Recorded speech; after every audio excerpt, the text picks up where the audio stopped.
अस्सलाम वालेकुम दोस्तों, मैं हूं मोहम्मद उस्मान रब्बानी। उम्मीद करता हूं आप सब लोग खैरियत से होंगे। आज की वीडियो शुरू करने से पहले आपसे गुजारिश करूंगा कि अगर आपको हमारी वीडियो पसंद आए तो हमारे चैनल को सब्सक्राइब कीजिए, बेल आइकन को दबा दीजिए ताकि हर नई आने वाली वीडियो का नोटिफिकेशन सबसे पहले आप तक पहुँच सके। हमारी इस वीडियो को लाइक कीजिए, शेयर कीजिए और कमेंट सेक्शन में अपनी राय का इजहार कीजिए। केमिस्ट्री की बुनियाद यहाँ से शुरू होती है। Atom is drive from Greek word atomos. और कुछ फिलोसफर का ये कहना है कि atom is drive from Latin word atomos. वो कहते हैं एटम निकला तो एटोमोस से है, एटम एटोमोस से निकला है, लेकिन कुछ फिलोसफर कहते हैं कि ये एटोमोस ग्रीक वर्ड है और कुछ फिलोसफर्स का कहना है कि ये लैटिन वर्ड है, लातीनी जबान का लफ्ज है। यहां पर मैं दो रेफरेंस देना चाहूंगा। Atom drive from the word atomos, Latin language का वर्ड है। ये आपकी 9th क्लास की chemistry chapter number 2 page number 27 पे लिखा है। और एटम एटोमोस वर्ड से निकला है, एटोमोस ड्राइव किया गया है ग्रीक वर्ड से। ये आपकी फर्स्ट ईयर की किताब के पहले सफ़े पर लिखा गया है। ये दो फिलोसफर्स, दो राइटर्स, दो साइंटिस्ट, दो केमिस्ट के दरमियान एक इख्तिलाफ है। कुछ का ये कहना है कि ये ग्रीक वर्ड है, कुछ का ये कहना है कि लैटिन वर्ड है एटोमोस। तो मुझे भी इन चीज़ों का पहले पता नहीं था। मैंने भी ये चीज़ें आपको क्लास पढ़ाने से कुछ ही दिन पहले सर्च की हैं, तो मुझे पता चला। अच्छा, इन एटोमोस इस वर्ड के दो मीनिंग निकलते हैं, एक अकॉर्डिंग टू लैटिन और एक according to Greek. According to Greek कहते हैं इनडिविजिबल, ना काबिल तकसीम, जिसे मजीद तोड़ा ना जा सके। ग्रीक फिलोसफर्स कहते थे कि इसे मजीद तोड़ा नहीं जा सकता। और लैटिन के मुताबिक इसका मतलब है इंडिविजुअल। इंडिविजुअल का मतलब होता है इनफिरादी, जो किसी पर इन्हिसार ना करता हो, अलग थलग। तो इस पर आगे मैंने कुछ सर्च किए हैं, स्क्रीनशॉट आपसे शेयर करना चाहूँगा। पहले बात करते हैं इंग्लिश टू ग्रीक। इंग्लिश में मैंने जब सर्च किया इंडिविजुअल का मीनिंग, तो वो आया ऑटोमो। दरअसल ये लफ्ज़ एटोमोस नहीं है, ये ऑटोमो है। ये जो पीछे आपकी किताब में लिखा गया है, यानी कि आपकी किताब की ये गलती है। ये वर्ड एटोमोस नहीं है, ये ऑटोमो बोला जाता है ग्रीक में। तो फिर मैंने एटम को ग्रीक में सर्च किया तो वो भी सेम वर्ड ही दे रहा है, एटोमो। यकीनन आप देख सकते हैं। आगे चलते हैं, लैटिन में बात करते हैं। जब मैंने इंग्लिश का इंडिविजुअल लैटिन में सर्च किया तो उसका मतलब है सिंगल। सिंगुलर मतलब इनफिरादी, अकेला, अलग थलग। और फिर इसी तरह इंग्लिश में मैंने इनडिविजिबल, नाकाबिल तकसीम को लैटिन में किया तो उसका मतलब इंडिविजुअल हुआ। मतलब ये है कि पंजाबी में कहते हैं ना, जिथों दी खोती उत्थे ही आण खलोती, यानी कि आ जाके पूरी बात का खुलासा ये निकलता है कि आप एटोमोस जो वर्ड है एटम का, उसको आप ग्रीक भी कह सकते हैं और लैटिन भी कह सकते हैं। अब यहाँ सवाल ये पैदा होता है स्टूडेंट के जहन में कि सर हमने ग्रीक कहना है या लैटिन कहना है। तो आपसे गुजारिश है कि आपने अपनी किताब को फॉलो करना है, टेक्स्ट बुक को फॉलो करना है। तो आपका अगर कहीं एमसीक्यूज आ जाए कि atom drive from the dash word atomos, तो आपने ग्रीक को टिक करना है, आपकी किताब में ग्रीक है। ये तो थी वो बहस जो बिल्कुल बुनियादी थी। अब ग्रीक से जुड़ी, ग्रीक होता है यूनान। यूनान एक केमिस्ट्री के हवाले से बहुत ही मशहूर इलाका है। ये हमारे जो कीमियादान पहले थे, जाबिर बिन हयान, इनका ताल्लुक भी यूनान से था। यूनान से एक और बात इंटरेस्टिंग यहाँ से निकलेगी। दो लफ्ज़ होते हैं यूनान, एक यूनान ग्रीक और एक वाई से योनान। योनान यूं बोलेंगे उसको, वो चाइना का शहर है। आपने देखा होगा लिखा होता है बाहर यूनानी दवाखाना, इंशाल्लाह बेटा ही होगा, वो लिखा होता है, यकीनन आपने देखा होगा। तो वो जो यूनान है ना, वाई से जो लिखा जाता है, चाइना का सिटी है, वो मेडिकल में बहुत आगे है।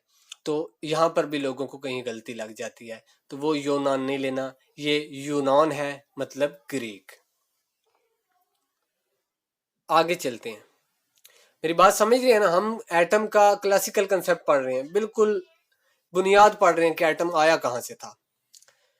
यहाँ ग्रीक फिलोसफर्स की थॉट है, और नीचे हम बात करेंगे डेमोक्रेटस की। पहले हम ग्रीक फिलोसफर, जो पुरानी थॉट है हमारी, हमारे क्लासिकल कंसेप्ट के जो साइंटिस्ट हैं, उनकी ये थॉट है कि matter is made up of simple individual particles.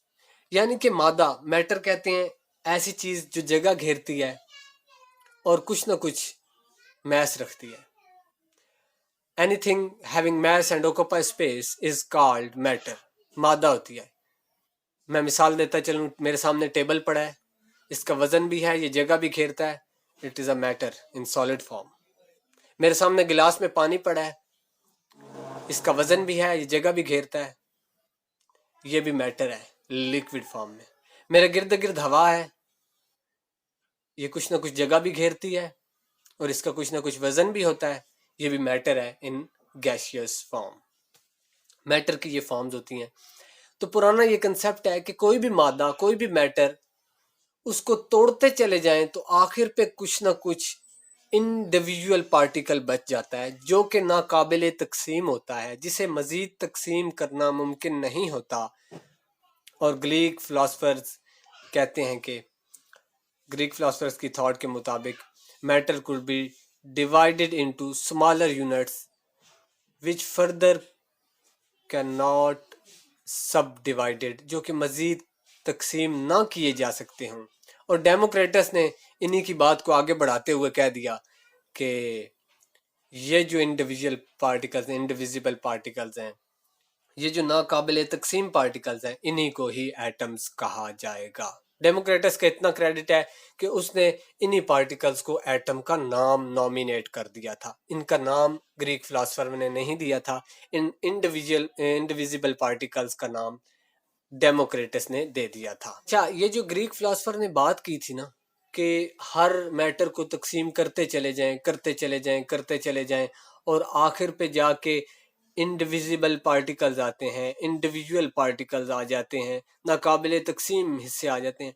ये जो ग्रीक फिलोसफर की बातें थी ना, ये एक्सपेरिमेंटली प्रूव नहीं थी, ये सारे ओल्ड कंसेप्ट हैं। मैं यहाँ एक बात ऐड करता चलूँ मॉडर्न कंसेप्ट से, कि आपने देखा होगा एटम तो काबिले तकसीम है, एटम में इलेक्ट्रॉन, प्रोटॉन, न्यूट्रॉन होते हैं। यहाँ पर इसकी बात एक्सपेरिमेंटली प्रूव नहीं हो सकी थी, इसीलिए इसे क्लासिकल यानी कि पुरानी थ्योरी कहा जाता है। तो वो कहता है कि ग्रीक फिलोसफर्स की जो सोच थी वो एक्सपेरिमेंटली प्रूव्ड नहीं थी, जिसकी वजह से ग्रीक फिलोसफर्स की थ्योरी ही रह गई। आगे चलते हैं, आगे बात करेंगे 17th सेंचुरी की। 17th सेंचुरी में क्या हुआ? मैं बार बार ये बात बताते चलूं कि हम हिस्ट्री पढ़ रहे हैं एटम की, स्टेप वाइज के क्या क्या हुआ था। 17th सेंचुरी में क्या हुआ था? 17th सेंचुरी में 3 काम हुए थे। 17th सेंचुरी में पहला काम ये हुआ था, how few elements are present in different substances, कि किस तरह कुछ ही एलिमेंट मुख्तलिफ किस्म के सब्सटेंसेस में पाए जाते हैं। क्या मतलब? मतलब ये कि यहाँ पर आप इक्वेशन देख सकते हैं। पहली, हाइड्रोजन का एक मॉलिक्यूल मिला, ऑक्सीजन का मॉलिक्यूल मिला और वाटर बन गया।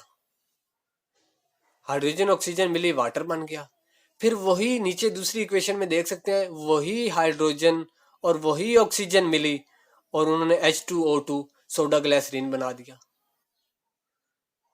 दोनों बनने वाली प्रोडक्ट्स में जमीन आसमान का फर्क है।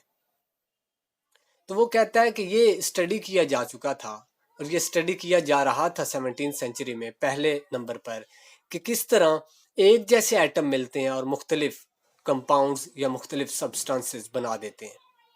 आपने देखा होगा प्रॉपर्टी में कितना फ़र्क है। वाटर हम पी सकते हैं और पानी के बगैर ज़िंदगी मुमकिन ही नहीं है, लेकिन सोडा ग्लिसरीन ये कोई पी के दिखाए हाँ मुझे, उसका कोरोना मर जाएगा। कान में मैल जम जाए ना तो हम अक्सर दुकान पे जाके कहते हैं डॉक्टर साहब वो ड्रॉप देना कान साफ करने वाला, सोडा ग्लिसरीन उस पर लिखा होता है। तो ये होता है H2O2 फार्मूला है उसका, सोडा ग्लिसरीन होता है। आगे चलते हैं। 17th सेंचुरी में सेकंड जो काम हुआ था, दूसरे नंबर पर जो काम हुआ था वो ये था कि how elements combine to form compounds, कि किस तरह एलिमेंट मिलके कंपाउंड बना देते हैं। पहले में तो हमने ये पढ़ा कि किस तरह डिफरेंट एलिमेंट्स या किस तरह सेम एलिमेंट्स मिलके डिफरेंट प्रोडक्ट बनाते हैं, और दूसरे नंबर पर यह था कि किस तरह एलिमेंट्स मिलके प्रोडक्ट बनाते हैं। और तीसरे नंबर पर जो 17th सेंचुरी में काम हुआ था वो ये हुआ था कि किस तरह एक प्रोडक्ट या एक कंपाउंड टूट के अपने एलिमेंट्स में मुश्तमिल हो जाता है। यहाँ क्वेश्चन आ सकता है, शॉर्ट क्वेश्चन यहाँ मैं बोलते चलूँ कि write down the working of 17th century. तो आपने 3 पॉइंट लिख देने हैं, इक्वेशन लिखने की कोई ज़रूरत नहीं है, इक्वेशन समझाने के लिए लिखी गई थी। आगे बात करूँगा जॉन डाल्टन्स वर्किंग। ये इंपॉर्टेंट शॉर्ट क्वेश्चन अक्सर आ जाया करता है। जॉन डाल्टन के ने क्या काम किया था एटम से रिलेटेड, एटम की हिस्ट्री में इसका क्या किरदार है। तो इन्होंने भी 3 काम किए थे। पहला काम था ही explain the law of conservation of mass. उसने law of conservation of mass को एक्सप्लेन किया था। And he explain the law of definite proportion.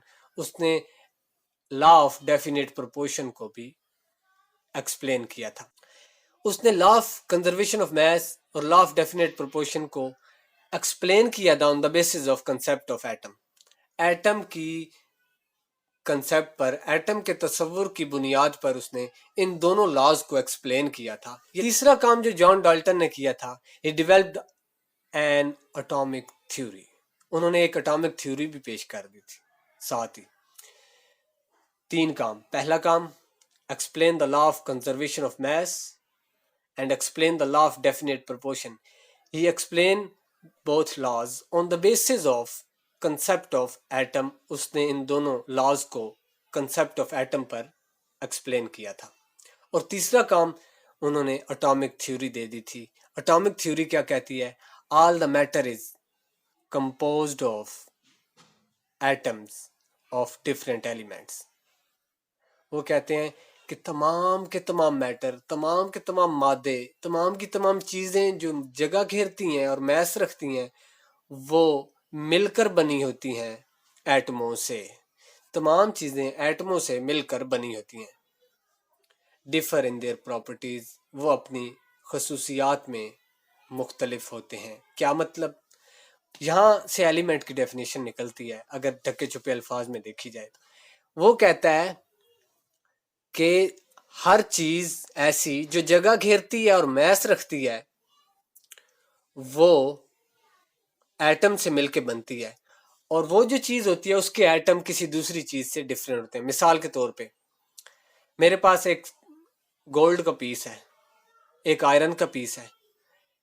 ये बात तो सब जानते हैं कि गोल्ड का पीस भी तमाम एटमों से मिलके बना हुआ है, आयरन का पीस भी एटमों से मिलके बना हुआ है। लेकिन गोल्ड के पीस में मौजूद एटम्स और आयरन के पीस में मौजूद एटम्स दोनों की प्रॉपर्टीज बिल्कुल मुख्तलिफ है। वो ये बात करना चाह रहा है। यकीनन आप समझे होंगे मेरी बात। Law of conservation of mass क्या है? Law of conservation of mess है कि एटम को ना ही पैदा किया जा सकता है और ना ही तबाह किया जा सकता है। एक एटम को ना ही नए सिरे से बनाया जा सकता है और ना ही एक एटम को ख़त्म किया जा सकता है, बल्कि एटम पहले से इस दुनिया में मौजूद होता है। हाँ, उस एटम को एक फॉर्म से दूसरी फॉर्म में चेंज किया जा सकता है। क्या मतलब? मतलब ये कि एटम्स मिलके कंबाइन हो जाते हैं। एटम्स कंबाइन होके कोई कंपाउंड बना देते हैं, कोई मॉलिक्यूल बना देते हैं, और एटम्स को तोड़ के उन्हें एक कंपाउंड को तोड़ के एटम में तब्दील किया जा सकता है। तो मैं पढ़ता हूँ वो क्या कहता है। According to the atomic theory, atomic theory के मुताबिक law of conservation of mass क्या है जी? In isolated system atoms can neither be created nor be destroyed. वो कहता है कि एक आइसोलेटेड सिस्टम क्या होता है? आइसोलेटेड सिस्टम होता है आजकल ये टर्म बड़ी मशहूर है, आपको पता होगा कोरोना की वजह से। आइसोलेट का मतलब होता है अलग थलग, अलग हो जाना, अलहदा हो जाना। जैसा कि आपको पता है एटम अकेला किसी ने नहीं देखा, एटम अकेला एग्जिस्ट नहीं करता, पकड़ा नहीं जा सकता, देखा नहीं जा सकता। उसे बस हम पेपर पे बना के आपको समझा सकते हैं, एक्सपेरिमेंटली ऐसे दिखा सकते हैं। तो बिल्कुल इसी तरह वो कहता है आइसोलेटेड सिस्टम, यानी कि अलग थलग अगर किसी एटम को डिस्कस किया जाए तो एक अलग थलग एटम को आइसोलेटेड सिस्टम में ना ही बनाया जा सकता है और ना ही उस एटम को वहाँ से ख़त्म किया जा सकता है। हाँ, एक एटम को दूसरी फॉर्म में चेंज किया जा सकता है। कहता है in a chemical reaction the atom rearrange but they do not themselves break apart. कहता है एटम को ऐसे डायरेक्ट हम तोड़ नहीं सकते, जिस तरह एक एटम आपके पास हो, आप डायरेक्ट तोड़ के उसे इलेक्ट्रॉन, प्रोटॉन और न्यूट्रॉन में फंडामेंटल पार्टिकल में चेंज करते हैं, ऐसा नहीं हो सकता। हाँ, एटम मिलते हैं, कोई मॉलिक्यूल बना देंगे और टूटेंगे। इस चीज़ को समझने के लिए नीचे उसने एग्जांपल में कहा है according to the law of conservation of mass. Mass का कंजर्व रहना, कंजर्वेशन ऑफ मैस में क्या होता है जी, वो कहता है कि रिएक्टेंट्स और प्रोडक्ट्स का मैस सेम रहेगा। इसको एक्सप्लेन करने के लिए उसने नीचे एक इक्वेशन दिया है, जैसे कार्बन और ऑक्सीजन मिलता है तो कार्बन डाइऑक्साइड बना। कार्बन का मैस होता है 12, ऑक्सीजन का मैस होता है 16। ऑक्सीजन क्योंकि मॉलिक्यूलर फॉर्म में पाई जाती है इसलिए 2 लिखा जाता है उसके साथ, तो 16 मल्टीप्लाई बाई 2 32 आ गया। 32 प्लस 12 कार्बन का जो मैस है, इसको प्लस करें तो 44 आंसर आता है इसका। और आप अगर अपने लेफ़्ट साइड पे देखें तो प्रोडक्ट में भी अगर आप मैस कैलकुलेट करें कार्बन डाइऑक्साइड का तो वो भी 44 होता है। ये उसकी एग्जांपल में दी गई जो बात है कि रिएक्टेंट्स और प्रोडक्ट का मैस सेम रहेगा, इसी को ही एटॉमिक थ्योरिज्म के मुताबिक law of conservation of mess भी कहा जा सकता है। दूसरी बात करूंगा लॉ ऑफ डेफिनेट प्रोपोर्शन की। Law of definite proportion, definite का मतलब क्या होता है? डेफिनेट का मतलब है मखसूस, कतई, कैलकुलेटेड। और प्रोपोर्शन कहते हैं तनासुब को, मिकदार को। वो कहता है कि एक मखसूस मिकदार है इसकी। लॉ ऑफ डेफिनेट प्रोपोर्शन, ये जो एटम की हम थ्योरी पढ़ रहे हैं इसमें मखसूस मिकदार से क्या मुराद है? इस मखसूस मिकदार से मुराद है कि एटम जब भी मिल के कोई कंपाउंड बनाएंगे तो एक ख़ास तनासुब के साथ जुड़ेंगे। क्या मतलब? मतलब ये कि नीचे एग्जांपल में दिया है, कार्बन डाइऑक्साइड बनाया गया, कार्बन डाइऑक्साइड एक ख़ास तनासुब से कार्बन में लिया है, उसका 12 ग्राम लिया उसने। और अगर ऑक्सीजन का देखा जाए 32 ग्राम मैस है, अगर कैलकुलेट करें आप 16 मल्टीप्लाई बाई 2 32। अब एक आदमी चाहता है कि कार्बन यहाँ 2 हो जाएं, तो 2 से मल्टीप्लाई कर दें इसको। कार्बन 2 हुए तो उसके साथ ही ऑक्सीजन भी 2 से मल्टीप्लाई होगा, और ऑक्सीजन के 4 एटम जहाँ मिलेंगे, और यानी कि ऑक्सीजन के 2 मॉलिक्यूल मिलेंगे, और ये 64 बन जाएगा। अगर कोई आदमी चाहता है कि यहाँ 3 एटम हो जाएं कार्बन के, तो इसको 3 से मल्टीप्लाई करा दें।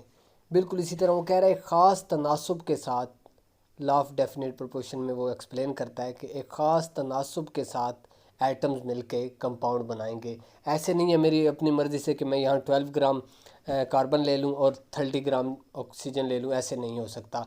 एक एटॉमिक मैसेज के मुताबिक उनके ख़ास तनासुब से वो मिलेंगे। इसे कहते हैं लॉ ऑफ डेफिनेट प्रोपोर्शन, और ये जॉन डाल्टन ने एक्सप्लेन किया था अपनी थ्योरी की बुनियाद पर।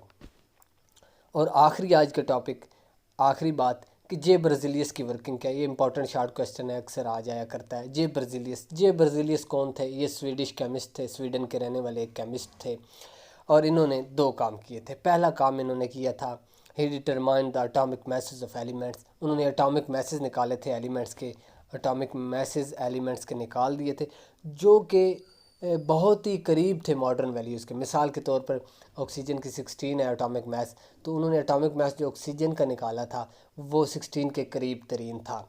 दूसरा काम इन्होंने क्या किया था? इनका दूसरा काम ये था कि उन्होंने एक सिस्टम इंट्रोड्यूस करवाया था, जिस सिस्टम के ज़रिए हम एलिमेंट्स को सिंबल्स दे सकते हैं। यानी कि मिसाल के तौर पर हाइड्रोजन के सिंबल है, सिंगल लेटर वर्ड को सिंबल देना है तो किस तरह देना है, हमेशा कैपिटल होगा। अगर 2 लेटर वर्ड है सिंबल किसी एलिमेंट का तो फर्स्ट कैपिटल होगा, सेकंड स्मॉल होगा। इस तरह का सिस्टम इंट्रोड्यूस करवाया था इन्होंने। कौन कौन सा काम जी? पहला काम उन्होंने एटॉमिक मैसेज वैल्यू निकाली थी जो कि बहुत ही करीब थी मॉडर्न वैल्यू के। और दूसरा काम उन्होंने एक सिस्टम इंट्रोड्यूस करवा दिया था जो सिस्टम ये बताता था कि एलिमेंट्स को नाम किस तरह देने हैं।